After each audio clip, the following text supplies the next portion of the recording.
చిత్తూరు జిల్లా సర్వేపల్లి నియోజకవర్గం ముత్తుకూరు మండలం పంటపాలెం గ్రామ పంచాయతీ నందు సర్వేపల్లి నియోజకవర్గం జనసేన పార్టీ సమన్వయకర్త బొబ్బేపల్లి సురేష్ నాయుడు, ఏఎంసీ డైరెక్టర్ గుమ్మనేని వాణి భవానీ నాయుడు పర్యటించి పరిస్థితులను పరిశీలించారు. తదనంతరం ఆయన మాట్లాడుతూ గ్రామ సమీపంలో ఆయిల్ కంపెనీల వ్యర్థాలతో దుర్వాసన, అలాగే కోళ్ల వ్యర్థాలను రోడ్ల మీద బహిరంగంగా పడవేయడం, మెడికల్ వ్యర్థాలను పడవేయడం, ప్లాస్టిక్ వ్యర్థాల కారణంగా అనారోగ్యం పాలవుతున్న మూగజీవులు, అలాగే వీటి వల్ల మానవ మనుగడకే ప్రమాదం వాటిల్లుతుందని, కావున స్థానిక సచివాలయ సిబ్బంది చర్యలు తీసుకోవాల్సిందిగా విన్నవించారు.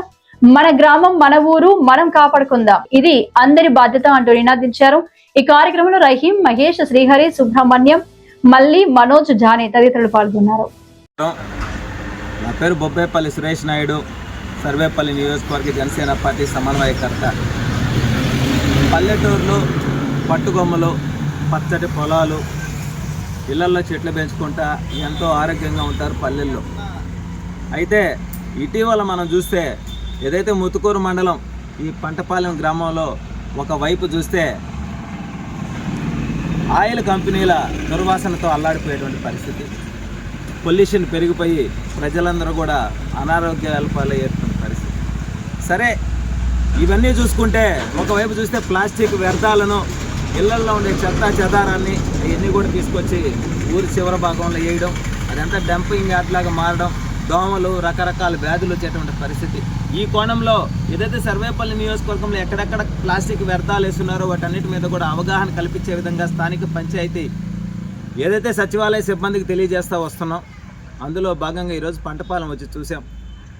మానవత్వం ఉన్నవాళ్ళు, కడుపుకు అన్నం తినేవాళ్ళు, 10 మందికి ప్రాణాలు పోయాల్సినటువంటి వైద్యులే మరి ఆర్ఎంపీల, ఎంబీబీఎస్లు అనేది మీడియా పూర్వకంగా నేను తెలియజేస్తా ఉన్నా మీకు గౌరవంగా.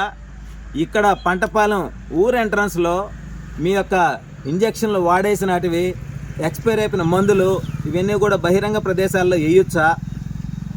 మీరు చదువుకున్నారా? మీ వృత్తిని మీరు గౌరవిస్తున్నారా? వృత్తి ధర్మాన్ని పాటిస్తున్నారా?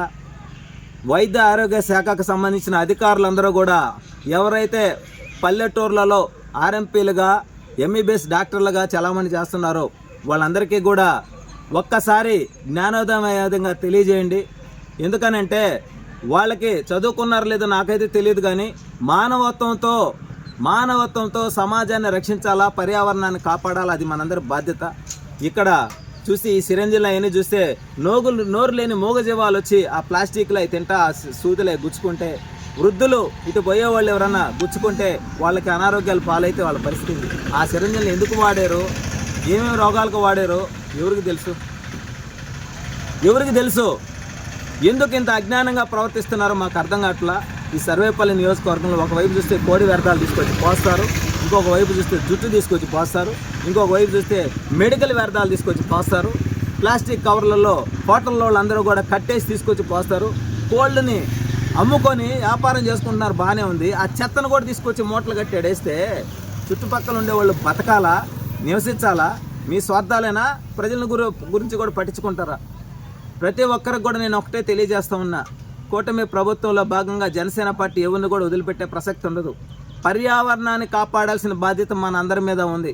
పర్యావరణానికి సంబంధించిన మా అధినేత డిప్యూటీ సీఎం పవన్ కళ్యాణ్ గారు అనేక సందర్భాలు చెప్పారు, పర్యావరణాన్ని కాపాడుకుంటేనే రాబోయే రోజుల్లో మంచి గాలిని కానీ, మంచి నీళ్ళని కానీ తాగలం. ఇప్పటికే నీళ్లు పొల్యూషన్ అయిపోయింది, అల్లాడిపోతున్నాం. గాలి కూడా పొల్యూషన్ అయిపోయింది సగభాగం.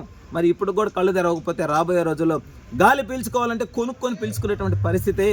కాబట్టి ఒక్కసారి జ్ఞానంతో ఆలోచించండి. అదేవిధంగా వైద్య ఆరోగ్య శాఖకు సంబంధించిన అధికారులందరూ కూడా ఎక్కడెక్కడైతే ఈ వ్యర్థాలన్నీ రోడ్ల మీద వేస్తున్నారో వాళ్ళందరి పైన కూడా చర్యలు తీసుకునే దానికి మీరు అడుగులు ముందుకు వేయాలా? అలా వేయని పక్షంలో మేము స్థానిక శాసనసభ్యులు గారి దృష్టికి కూడా తీసుకువెళ్తాను. ఈ విషయం ఇంతటితో వదిలిపెట్టే ప్రసక్తి లేదు. అదేవిధంగా ఎవరైతే మెడికల్ అధికారులు ఉన్నారో మీ అందరికి కూడా మీడియా పూర్వకంగా తెలియజేస్తున్నా, ఒక లెటర్ పూర్వకంగా కూడా ఇస్తా, అయినా మీరు స్పందించకుండా నిద్రలో ఉన్నట్టుగా నటిస్తే మాత్రం మిమ్మల్ని నిద్ర లేపడానికి మాత్రం మేము సిద్ధంగా ఉన్నాం అనేటువంటి విషయాన్ని స్పష్టంగా తెలియజేస్తా ఉన్నా ఈరోజు.